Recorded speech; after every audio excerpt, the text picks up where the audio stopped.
네, 우리는 지난주에 하나님의 이해할 수 없는 섭리, 그러나 하나님의 분명한 통치, 그 사이에 성도들은 간절히 기도하고 하나님께서는 성도들을 위하여 주의 천사들을 섬기는 영으로 보내셔서 성도들을 보호하시고 구원하신다는 사실을 우리가 잠깐 상기했습니다. 이제 오늘은 그 하나님의 분명한 통치가 어떻게 나타나는지 바로 헤롯의 급사, 죽음으로 드러나고요. 또 더 나아가 13장 1절에 보시면 분봉왕 헤롯의 젖동생이었던 마나엔이라는 사람이 교회의 선지자와 교사가 되어 있는 또한 은혜의 장면을 더불어 보려고 합니다. 이 본문을 통해서 우리는 두 가지를 깨닫게 되는데 바로 하나님의 참된 주권과 그리고 진짜 통치권이 누구에게 있는지 우리는 다시 한번 확인하게 됩니다. 자, 헤롯은 30년 동안 로마에서 생활했던 사람입니다. 아마 뼛속깊이까지 로마 사람일지 몰라요. 그래서 그는 당시 예루살렘 안에 있지 않고 주로 가이사랴에서 머물렀는데요. 우리는 예루살렘을 중요하게 여깁니다만은 로마 통치 당시에 그 유대 땅의 수도는 가이사랴였습니다. 그래서 헤롯이 가이사랴에 머물 때 있었던 일인데요. 오늘 본문을 보시게 되면 20절에 두로와 시돈이 나옵니다. 두로와 시돈은 지중해 연안에 있는 자유무역 도시들이에요. 지중해에서 그 아주 번성한 부유한 도시였고 유대 땅에 들어오는 대부분의 수입품이 이 두로와 시돈 땅을 통해서 들어오게 됩니다.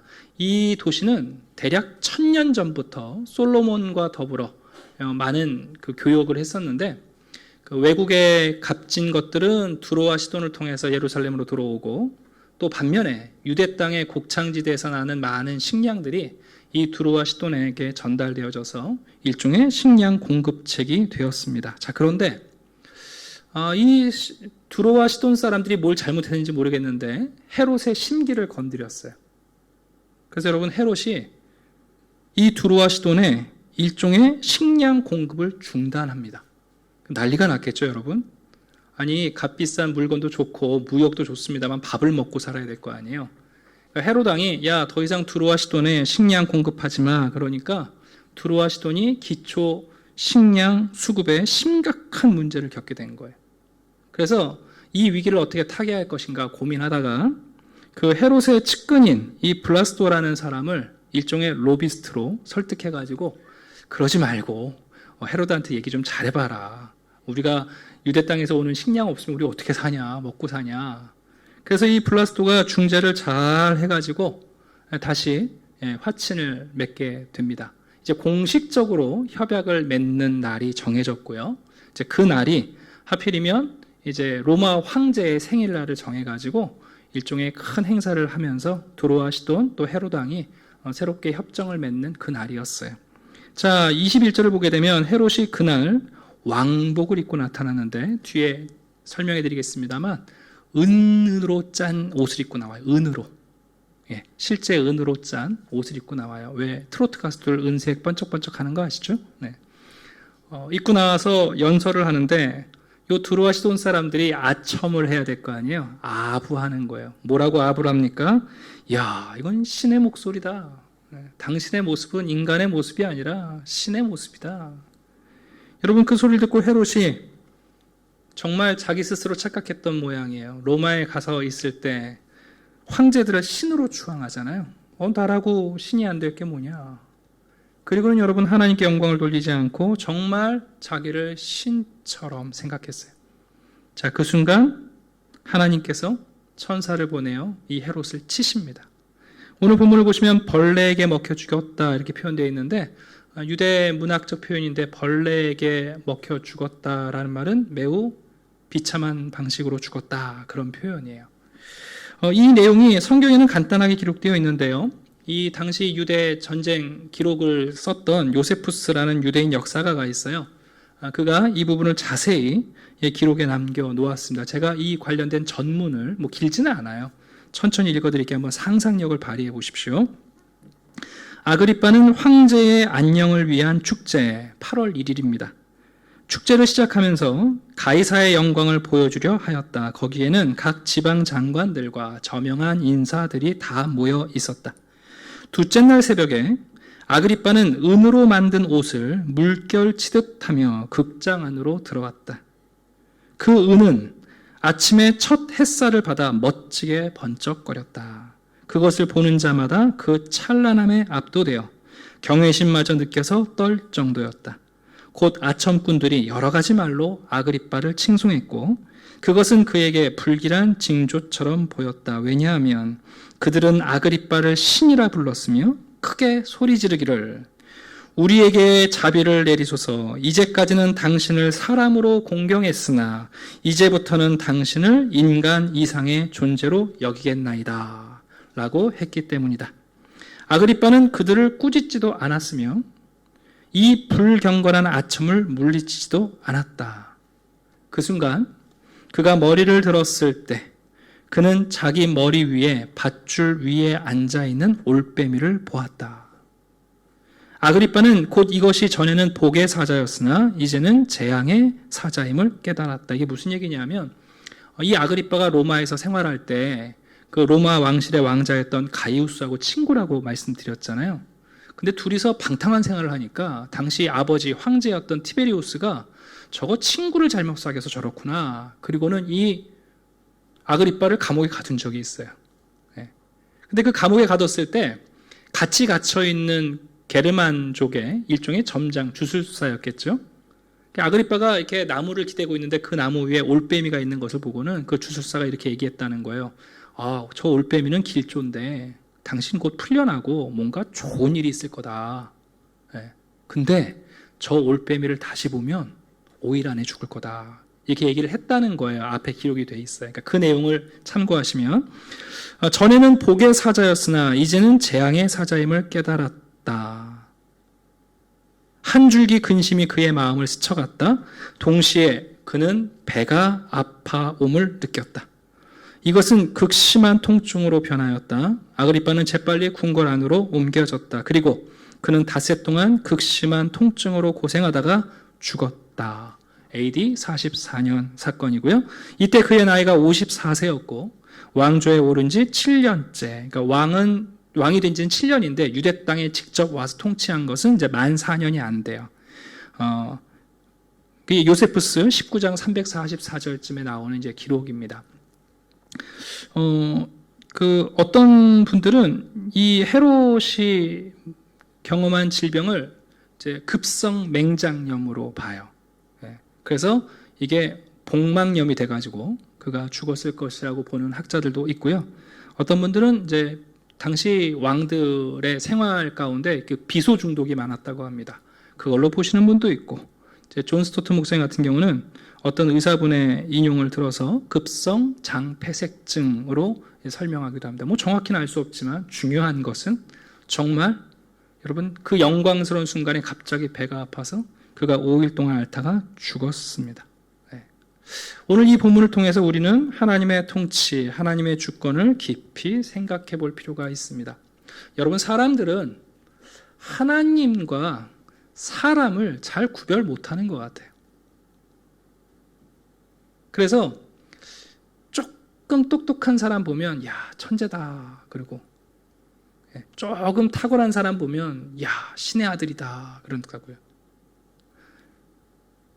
역사를 보면 여러분, 왕이나 특별한 영웅들이나 전부 다 사람으로 보지 않고 그들을 신처럼 대접하는 경우를 우리가 종종 봅니다. 그런데 성경 기록에 보면 하나님의 사람들은요, 결코 하나님의 자리에 자신들을 놓지 않습니다.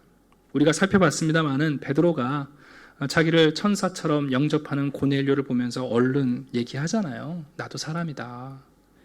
나중에 우리가 사도행전 14장을 보겠습니다만 그 루스트라의 1차 전도여행을 갔을 때 바울과 바나바가 그 지역에 안진뱅이를 일으키는 역사를 보여줘요. 그러니까 사람들이 난리가 났어요. 그래서 바울과 바나바를 보고 뭐라고 그러냐면 한 사람은 헤르메스고 한 사람은 제우스다. 그리고는 사람들이 와서 바울과 바나바 앞에서 제사를 드리려고 한다고요. 여러분, 그때 바울은 어떻게 합니까? 옷을 찢고 무리 가운데 뛰어들어가 소리질러 이르되 여러분이여 어찌하여 이런 일을 하느냐. 우리도 여러분과 같은 성정을 지닌 사람이라. 여러분, 이게 사람이 갖춰야 할 태도 아닙니까? 혹시 여러분들도 누군가가 여러분들을 칭송할 때 은근하게 즐기고 계시지는 않나요? 네. 여러분, 두로와 시돈의 사절단들은 헤롯의 허영심을 자극하면서 아첨을 하고 있습니다. 아첨하는 이유가 뭘까요? 자기의 이익을 위해서 아첨하는 겁니다. 아첨은 궁극적으로 거짓말이죠. 여러분, 거짓된 칭송은 거절하는 것이 옳고요. 더군다나 우리 자신을 하나님처럼 생각하는 것은 여러분 정말 어리석은 생각입니다. 이 헤롯 아그리빠가 왜 이렇게 됐는가? 여러분, 헤롯 아그리빠는 사람들을 기쁘게 하기 위해서 교회를 박해하고 사도들을 죽인 사람이에요. 여러분, 사람들을 기쁘게 하기 위해서 무슨 짓이든 한 이유는 뭐냐면 사실은 자기를 기쁘게 하려는 거거든요. 여러분, 한번 잘 생각해 보세요. 사람들이 사람을 막 그렇게 기쁘게 하려고 거짓을 써서라도 사람들의 기분을 좋게 만들려는 이유는 자기도 그렇게 해서라도 기분 좋기를 원하는 마음이 있습니다.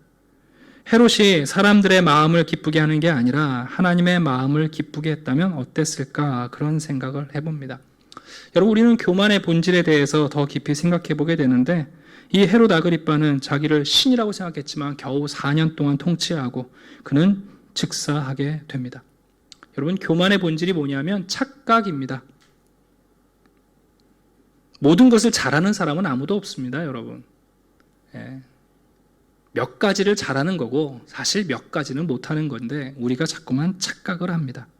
성경은 이런 착각에 있는 임금들에게 하나님의 통치를 정확하게 보여줍니다. 다니엘서 4장을 보면 당시 세계를 제패한 느부갓네살이 이런 고백을 하거든요. 나 왕이 말하되 이 큰 바벨론은 내가 능력과 권세로 건설하여 나의 도성으로 삼고 이것을 내 위엄의 영광을 나타낸 것이 아니냐. 느부갓네살 왕이 여러분 세계를 통치하면서 얘기해요. 이건 내가 한 거다. 근데 여러분, 성경은 뭐라고 말하냐면 느부갓네살에게 그 나라를 주신 것이 하나님의 일정한 뜻인 거거든요. 이 말이 아직도 나 왕의 입에 있을 때에 하늘에서 소리가 내려 이르되 느부갓네살 왕아 내게 말하노니 나라의 왕위가 내게서 떠나갔느니라. 여러분, 그 순간 느부갓네살이 광난, 정신병에 들어서요. 들에서 짐승처럼 살기 시작하지 않습니까? 여러분, 헤롯이 아마도 이 새벽에 많은 사람들이 아첨하며 당신은 신입니다.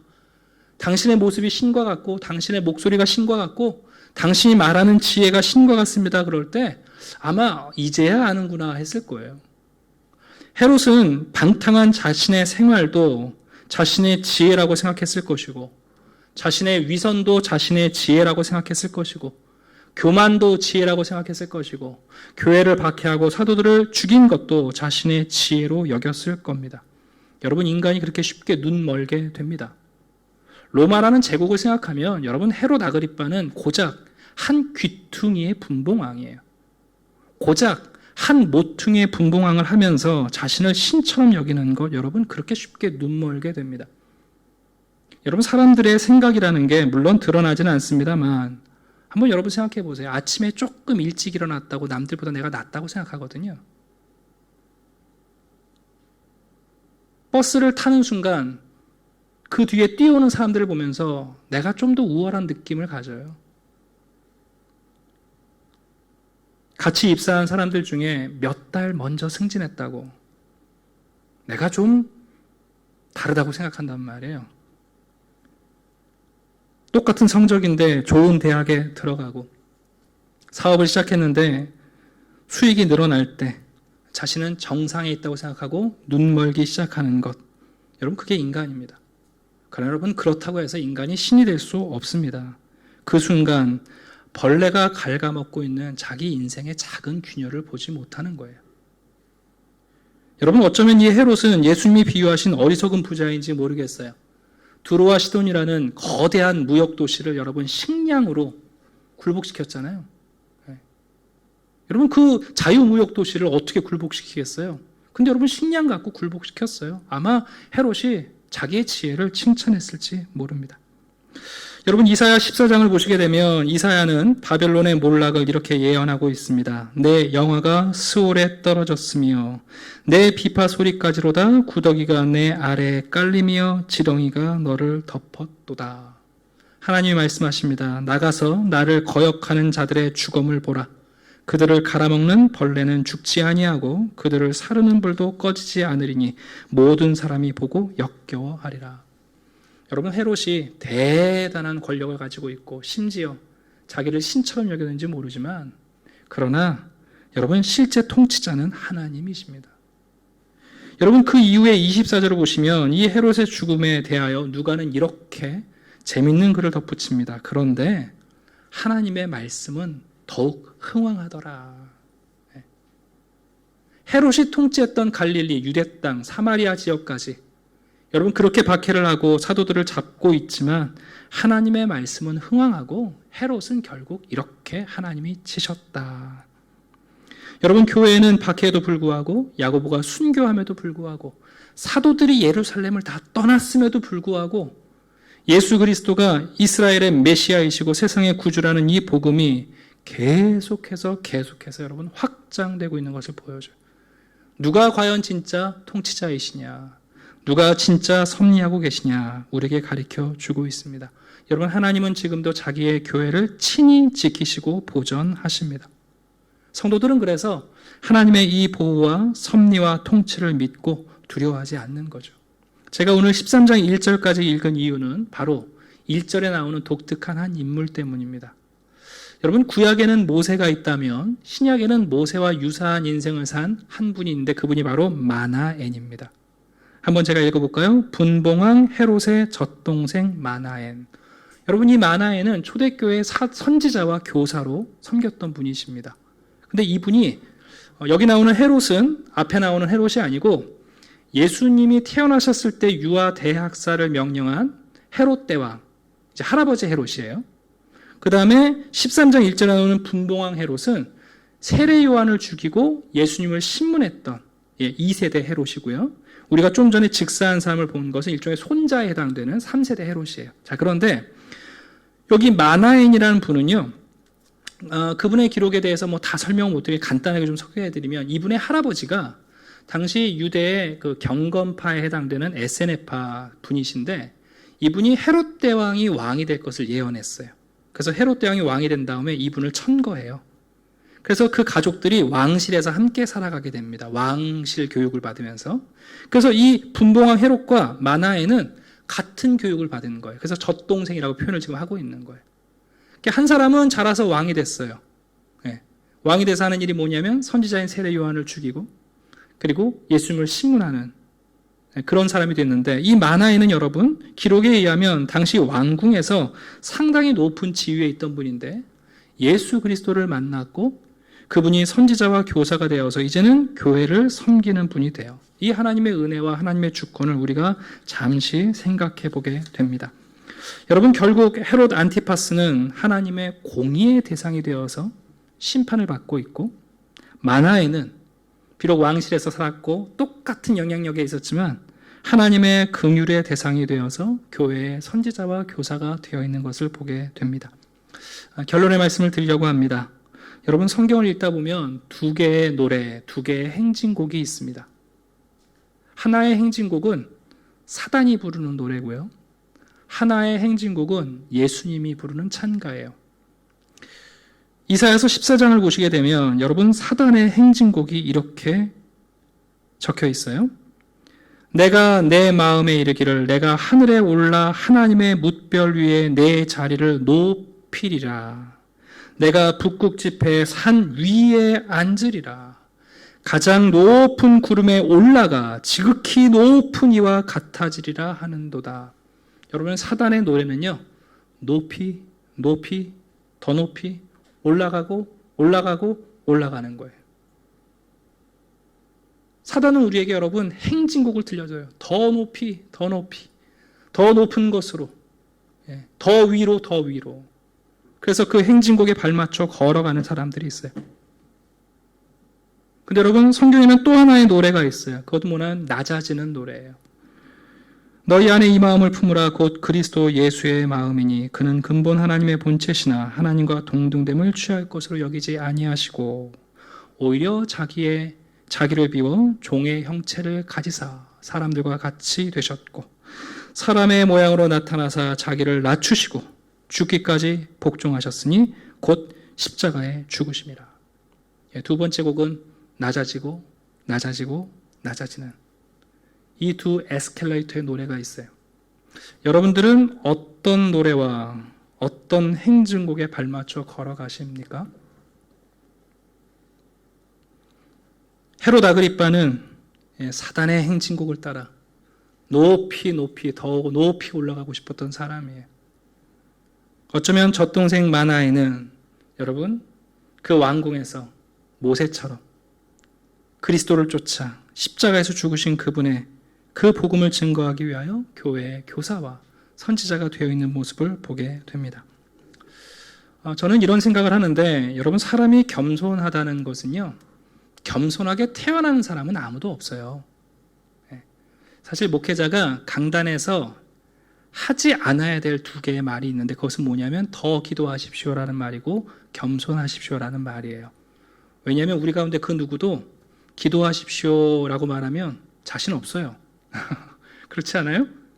여러분들한테 제가 더 겸손하십시오 그러면 아무도 딴지 못 건단 말이에요. 그래서 기도하십시오, 겸손하십시오라는 말이 영적 학대를 할 수 있는 빌미가 돼요.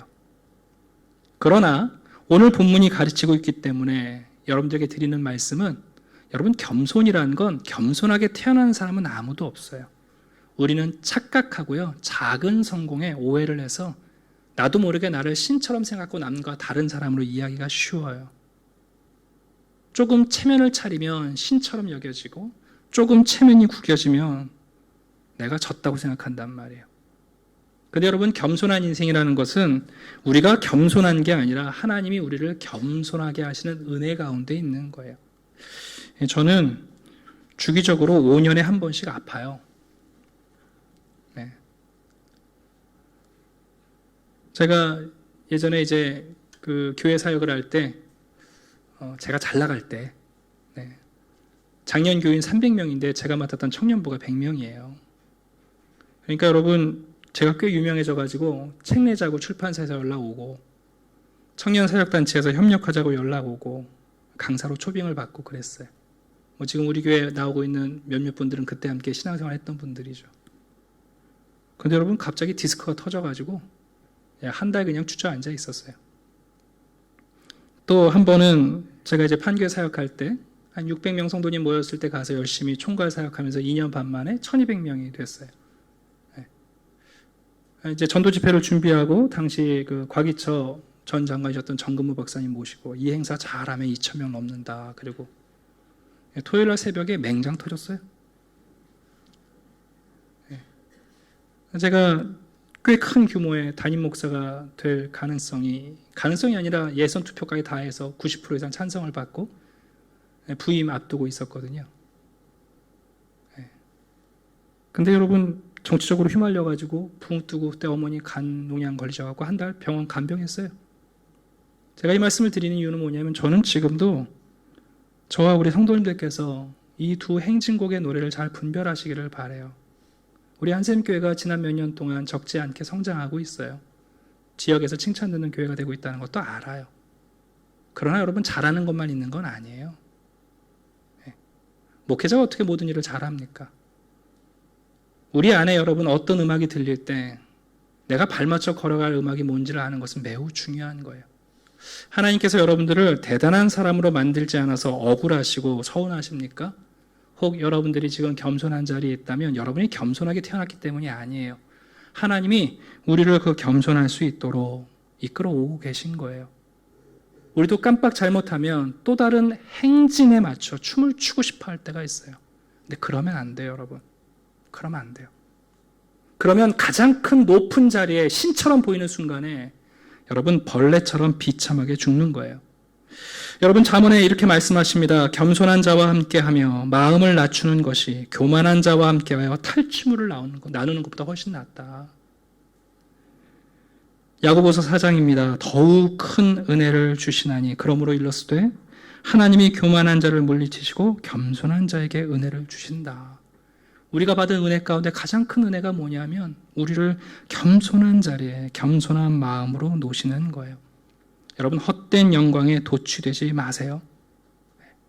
오늘 우리가 피택 선거를 합니다. 우리는 왕을 피택하지 않습니다. 여러분 종을 선택하는 겁니다. 우리가 권력을 얻는 일이 아니라 우리의 남은 인생을 어떻게 처분할 것인가 결정하는 거예요. 헛된 영광에 도취되면 폭군이 되고 맙니다. 여러분, 그러면 어떤 일이 벌어지는가? 내가 하나님의 말씀을 가로막는 일이 생깁니다.